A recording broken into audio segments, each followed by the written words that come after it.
that matters. Okay. I just want to make sure they can hear you guys more importantly than me. Can you hear us? Do you hear us?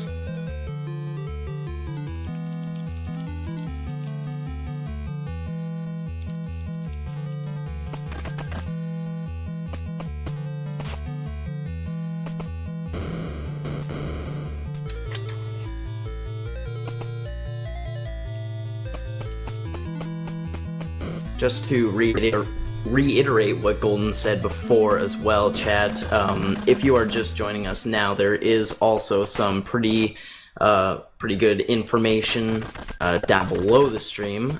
We have information on the stream what we're raising our money for. You can click to donate, and you can also view the schedule, which has a lot of information on it, runners, and also prizes, as a matter of fact. So donating $25 or more, you get the chance to be entered in for the grand prize of a AV Famicom set or a Hori Pad Mini. So those are for donations that are exceeding $25. Okay, we're good to go here whenever you are ready, Feasel. Alright, let me just reset it here. Okay. I'll let you know when to start. Okay.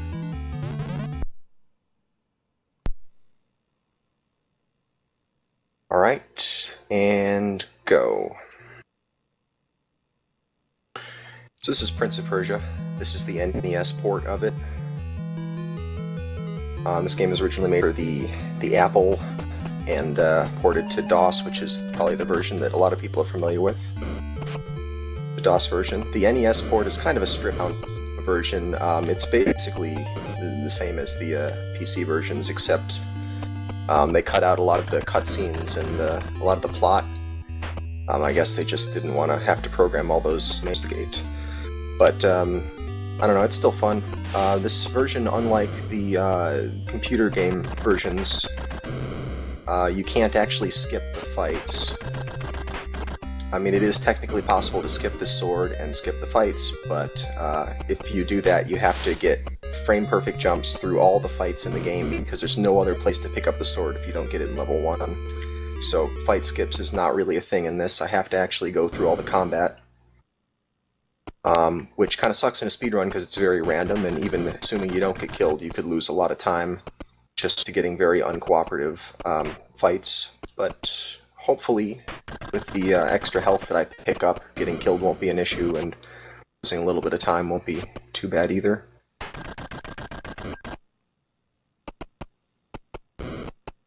Yup.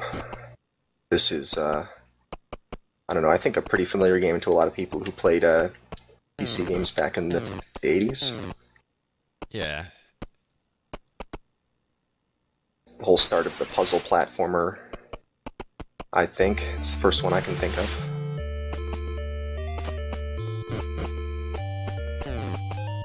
So I start out with 3 heart containers here. Well, I guess they're arrow containers because they're shaped like little arrows. That potion I picked up refills one of them, but I'm going to pick up some potions later that will increase my maximum health. And that should make this a little bit safer, marathon safer. There we go. That guy's cooperative. But basically this is pretty much the riskiest level, because I don't yet have all my health upgrades, so any one of these guys could just be really mean and very aggressive and not let me kill him.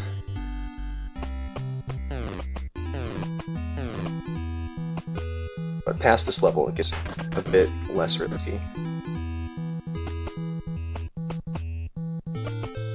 Alright, there we go. So I'm going to go out of the way here. This wouldn't be in the normal any percent route going up this way, but I'm going to do it so I can pick up this health upgrade, and this will upgrade my max health to 4. So that'll help a little bit. Those spikes don't hurt you if you're walking or climbing up or down on them. I don't know why that's the case, but sometimes spikes hurt you, sometimes they don't.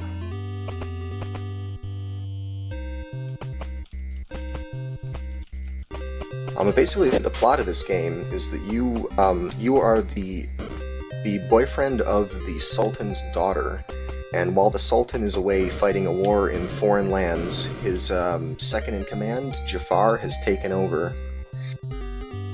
And he's given the Sultan's daughter an ultimatum. She has 60 minutes to decide whether she wants to marry him or be executed.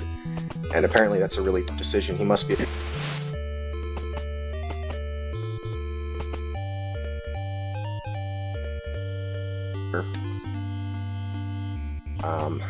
but you're this dude who's been thrown in the dungeon, and you're not actually Prince of Persia yet, you're just some dude of Persia right now. But eventually, you will become the Prince of Persia if you get through all this.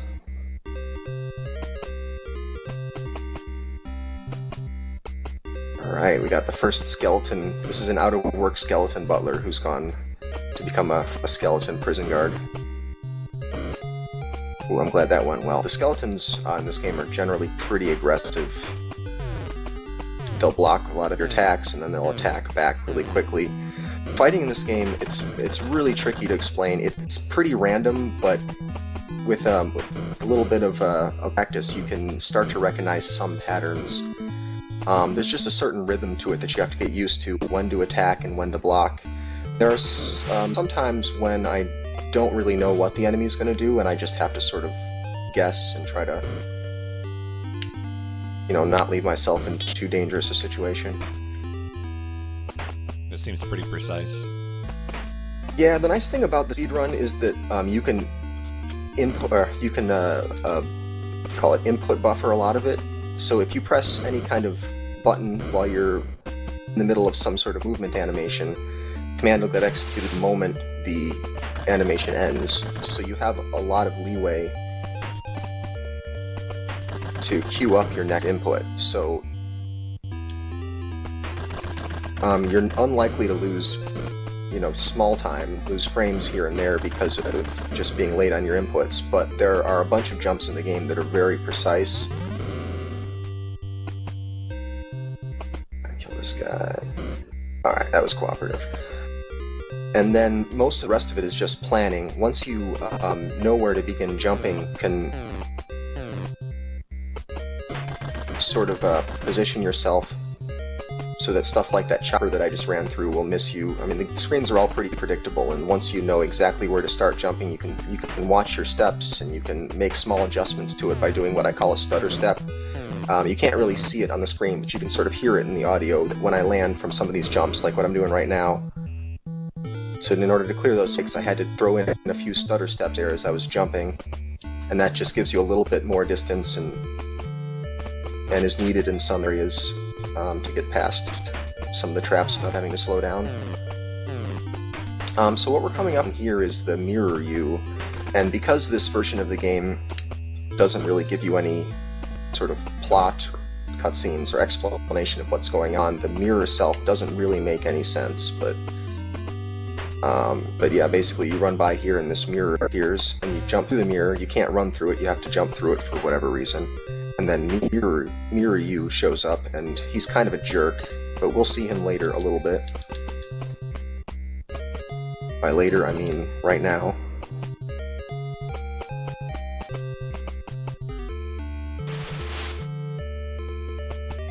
To be honest, I don't actually know what the point of Mirror You is. Maybe I should play a different version that actually gives you some explanation.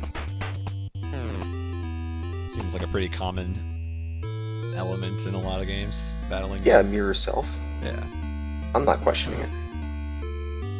Alright, good. I got an okay pattern there. Sometimes if I screw something up, oh, there's mirror self, he's gonna drink my health potion. Not that I was gonna go get that anyway, but still, it's the principle of it.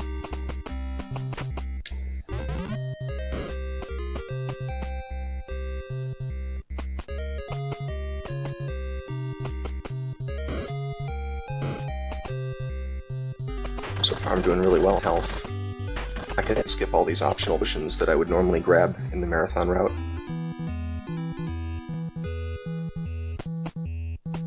We have a $25 donation here from Fatbirds, who says, "Go Feasel, use the Falcon strats." There's no Thank you very birds in this much. game. I'm sad to say there's no birds in this game.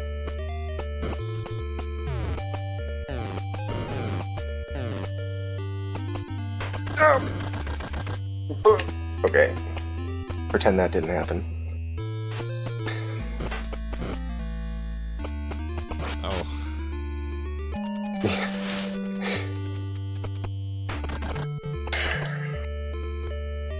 I waited a little bit too long to let go of the run button. This game surprises you sometimes if you just go barreling onto the next screen and not know what's coming up next. Stuff like that can happen. Ooh. Ugh. And now I don't know what these chopped are gonna do. Ugh, I just did it again. I got choppered. Yeah, so the problem once you die in this game, the patterns of all those choppers change, so I have to kind of guess what I'm supposed to do in these rooms. Yeah. But once I get past this, once you get to the next part, the RNG will be all reset and there'll be no more guesswork. But yeah, this room's a little obnoxious when you don't know what pattern you're gonna get. That's at least good that it resets between. Yeah. Alright, there we go. That should do it. I'm just gonna play this really safe there because I really don't know what to expect from that thing.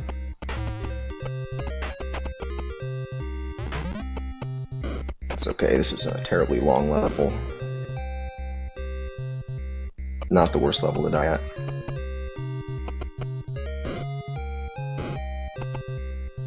The choppers.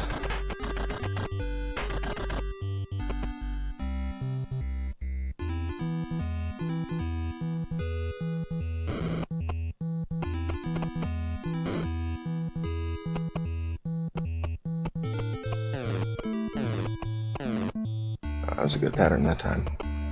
Alright, let's be a little more cautious here.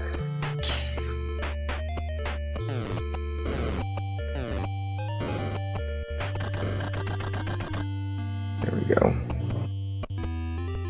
Yeah, so the problem with that room last time is that I just held the run button for a little bit long, and there just wasn't enough time to slow down. There's kind of a slow response time for your movements,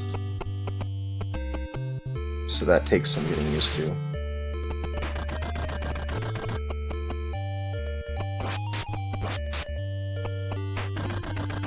A lot of instances where you can see your death coming and do nothing to stop it because it's already too late to change your mind. Right, once you commit to something, Right. you're stuck with it.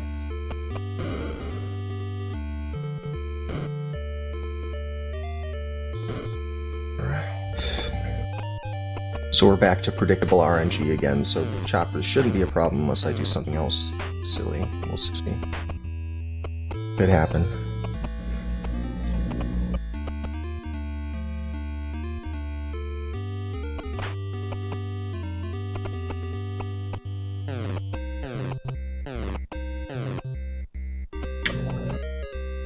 Alright, so there's an alternative way that you would go if you were not doing the marathon safe route that involves going along the platform right above there, which requires you to do a pause buffer jump. Well, you don't have to pause buffer it, but it's a pretty precise jump that I would normally pause buffer over because it's faster than going all the way down and then coming back up here. But it's pretty risky, even with the pause buffer, so I'm not going to bother with that.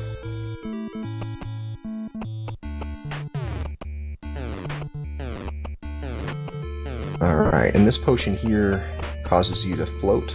It makes you become light as a feather, so you can float down to right there.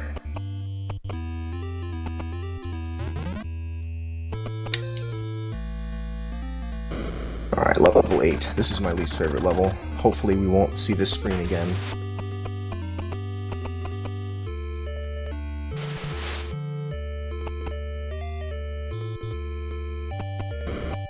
Alright, I'm going to take this jump a little bit carefully because there's a lot of instances in this game where it'll look like you were able to make the jump, but if you jumped a little bit too far, there'll be some weird thing that happens with the collision detection where you'll bump the wall at the same time that you're supposed to ledge grab, and it prevents you from ledge grabbing. And I don't know what causes that, but that's one of the places where it is likely to happen. So you'll notice that I stop at some of these ledges sometimes, and the reason for me losing time there is just to prevent BS things like that from happening.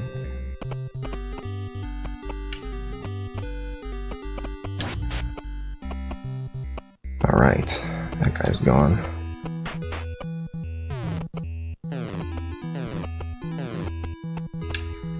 A lot of things about this game remind me of Tomb Raider. This seems like Tomb Raider 2D to me. Yeah, I can see that.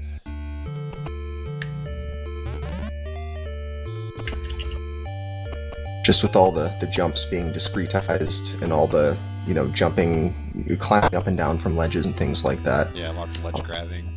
Yep.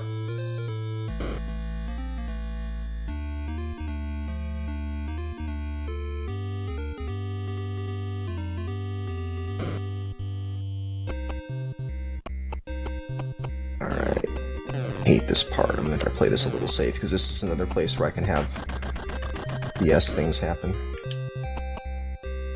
It's another jump where you might get that bug to occur.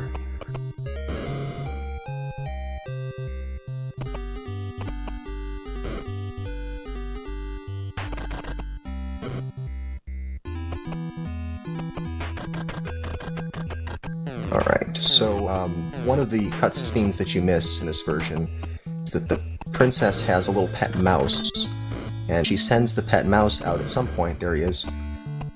She sends him out from her chamber to go help you, and that's what the mouse does, is he shows up in that one spot and opens the gate for you. I just got completely bonkered. I knew I'd be back here. Level 8, this is pretty much the worst, because it's a long level and there's just so many things that can go wrong in it. That's a weird thing that's never happened before. It's supposed to be that if you just can do continuous jumps from that spot, that you will automatically clear those spikes. So I gotta figure out why that happens so that doesn't happen again.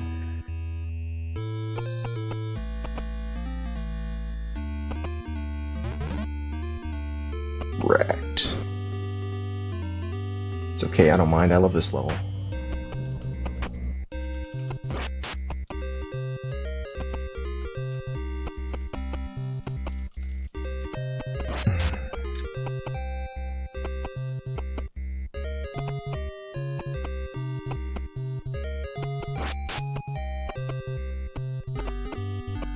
Oh man, hope I don't get skewered.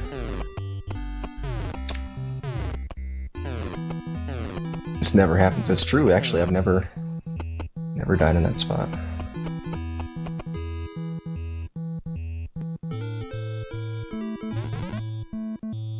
Sloop says you should just say intentional death warp. Intentional death warp back to the beginning of this level, because that'll fool people. It's all in how you word it. That's true. I'm a little concerned that my health is kind of low now. We'll see what happens. Yeah, this may be a... Maybe starting this level again, oh god.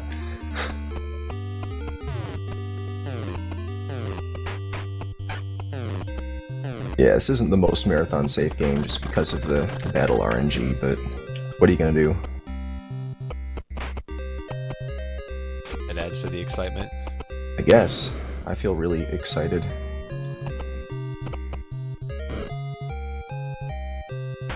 Oh, thank goodness. Alright, that was the last fight in this level.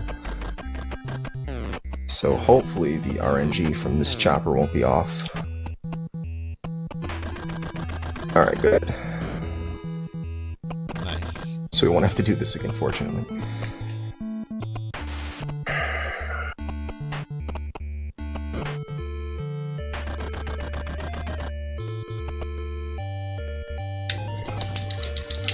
Alright, good. Done with that level. That's pretty much the most obnoxious level in the run.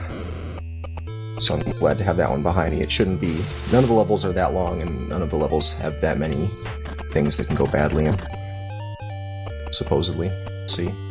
Now that I've said that, I probably have jinxed myself. This guy's wearing the frog suit from Mario 3. Arr! Jump too far. It's alright.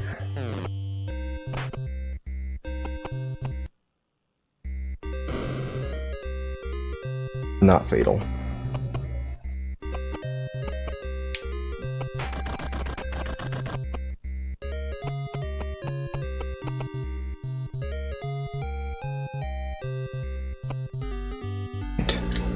I'm not gonna take any risks here. There we go. It is possible to stop before that ledge, but I'd rather just slow down and do it carefully.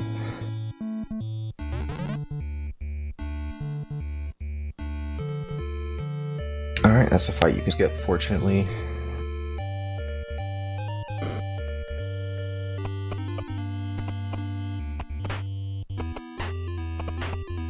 So there's only 12 levels. We're already 3/4 of the way through. Well, 12 levels plus the ending level. So this is a relatively short game.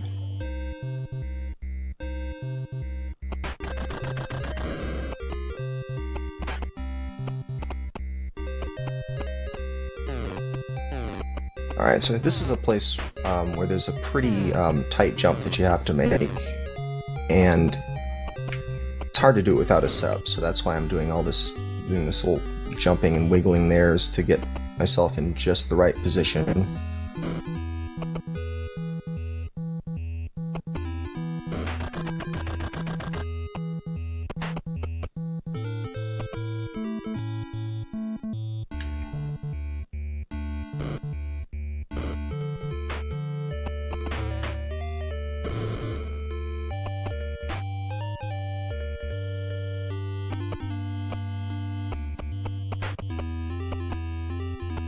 Alright, that frog suit eye was the last fight in this level. And I have some health left over so I can do that little damage drop. Level 10, this is where it starts to get fun. Tile set finally changes out of dungeon mode. There were some other castle tile sets, but I was getting kind of tired of Dungeon Blue.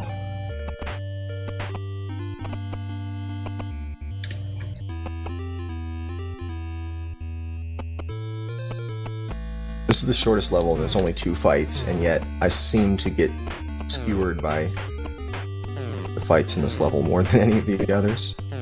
Only 2 fights to get through.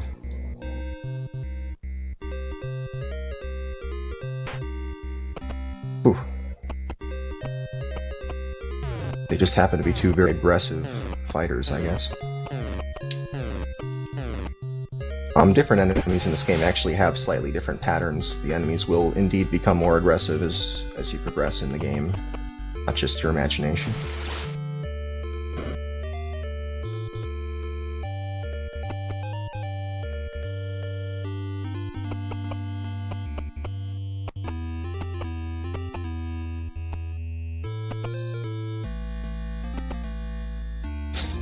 Yep.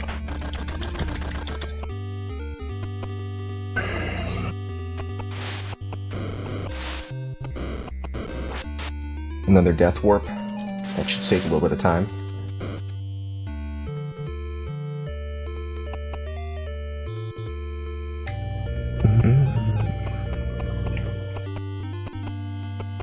I like watching the replay of me, the delayed version of me on this the stream over here. Oh, you got it up so you can see it here. Yeah. Keeping an eye on your own run. Yep. It's not distracting in the least.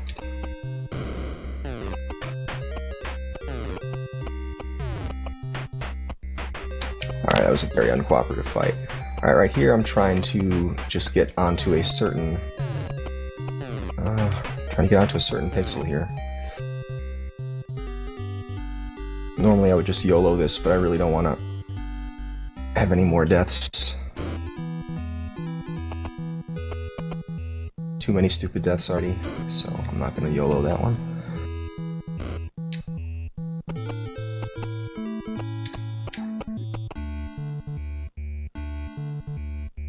Good, I'm glad that's done. That's the last fight in this level.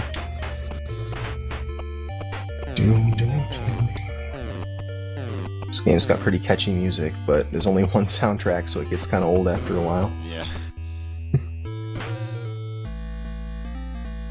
Alright. that obnoxious level's behind me. Now we're at level 12. This is the last actual platforming level. After this, you got a boss fight and then the princess level, each of which gets their own level in the NES version, but not in the Apple/DOS versions. Although this is a pretty complicated level to do in a casual run, it's actually one of the easier ones in the speed run. Once you've got all your cues memorized.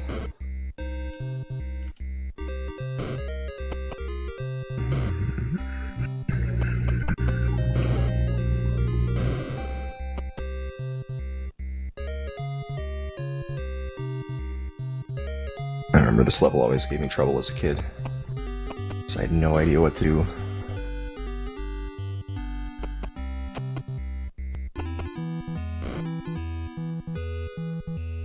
Alright, so that's a setup so that I can make this jump.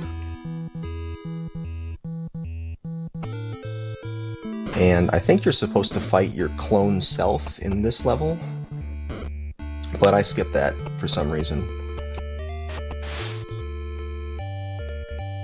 I'm not even sure where that fight's supposed to happen, but you're not going to see it in this run. Just have an out-of-work skeleton butler. Oof, that was tough. Well, that went on for a while. Yeah. Well, the skeletons are quite aggressive. They block more often than not. And then attack right back at you. But here, this is the Jafar level. The only thing of note in this is that you fight the final boss. That's the only thing of note in this level.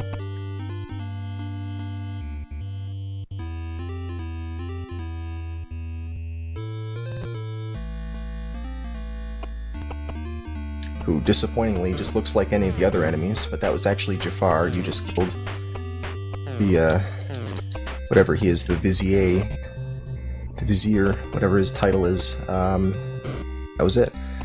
And so now this level is just a rescue the princess level. Run to the left, rescue princess, win game. And that's it, time.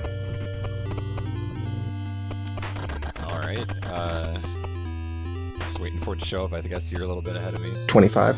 Yeah, 25 something, that's what I expect. 26. Okay. Yeah. With those stupid deaths, yeah. About right. I don't know, I might have started it a little early, but I had 2608, so somewhere around there. Sounds about right. Well, Jafar is dead, everybody. Well done, it says. Prince of Persia. Well, I like games where... Oh, you're welcome. I like where games where the ending is the title. It's just like... There's no Prince of Persia mentioned anywhere, and then... Right, because, you know, games like Final Fantasy, they'll interrupt it with a cutscene to show you, like, okay, this is the game you're playing. Right. Yeah, you get the parting message there. If you want to leave it on that screen for indefinitely to show your friends that you just beat the game, it helps to actually show what game it is instead of just a screen that says the end. Right. Thanks a million. Thanks for what? Cool. Well, I guess coming up next we've got, I believe, Mega Man Unlimited, and that leads into RKS. So we will get that set up for you right now and get ready for the next run. Awesome. Congrats on meeting the goal so fast. Thank you. It was really unbelievable. Yeah, that was pretty unbelievable. We had some very generous donations throughout, too. Just secretly hoping that one of the Japanese people who comes over is going to bring Harurubi in a suitcase. Yeah, exactly. He's tweeted about this marathon a couple times, so he's at least watching. But it seems like he's moved on to other things, so... Okay, I'm gonna switch over to Texas stream, so have a good rest of your weekend, Feasel. Thanks for stopping by. Alright, thanks. I'll be back tomorrow to do commentary for Zelda 2, I guess later today. Okay, sounds good. Alright, see you guys. Later, Feasel. And let's bring Zex into the call if he's here. Hello?